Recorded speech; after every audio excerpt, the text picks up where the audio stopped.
Hello, hey, so this is Mike, doing an update on the 3D printer project. As you can see, we got the trap door, we got a stepper motor which is going to lift that trap door, which is pretty cool. We have the printer all situated, and the hole here, which is going to get closed when the trap door actually closes. So, we're going to take you through the whole workflow. We're going to go and upload a new 3D print. So I'm going to go and choose a file. I'm going to go and I'm going to select this test box. I can pick my infill pattern if I want, or my infill density, and hit submit. Now on the server side it slices. I'm running the server locally, and it's going to show me a preview of the sliced model. As you can see, there's the sliced model. You can see all the G-code there for what it's going to print out. And what I'm going to do is I'm going to hit approve. Oh, hold on. Let me just get the communications with the printer started. So this right here is the program that checks the server and it talks to the printer. So I'm going to hit approve for printing.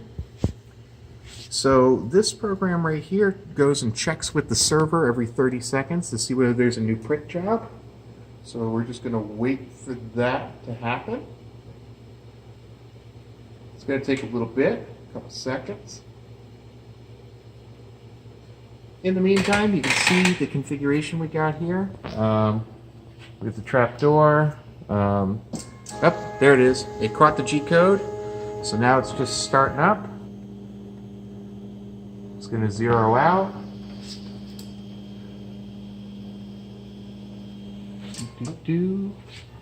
And it's closing the trap door. You can kind of see the dowel, how it's wrapping around there. And we're going to look over here. We're going to see the printer start up. So it's going to actually, we're using legal size paper here.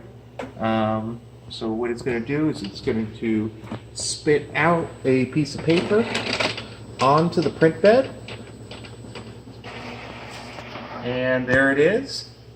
And now, in a couple seconds here, because it likes to take a little bit of time to make sure the print came out, it's going to finish closing. There we are. And what we're going to do now is we're going to wait for the print head to start. So it's coming up to temperature properly. Let's take a look. So the temperature is coming up. We're almost there. And it's going to print here in a second. Oh, here we are. So now it is starting to print. And what I'm going to do right now is I'm going to take a second, just let it print a little bit.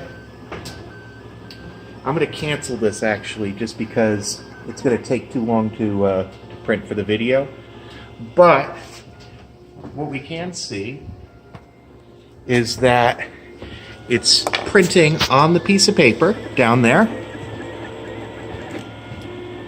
Okay, you can actually see that it's printing on the piece of paper, and you can see a little bit of the niftiness here where it's printed out the job details right there.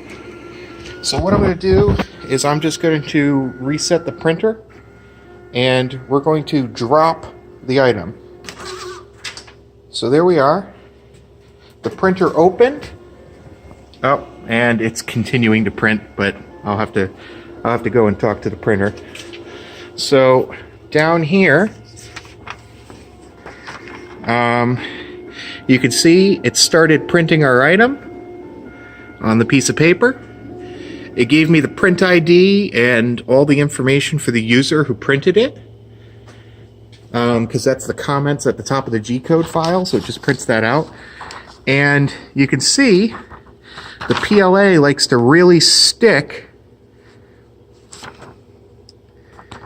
It likes to really stick to the paper.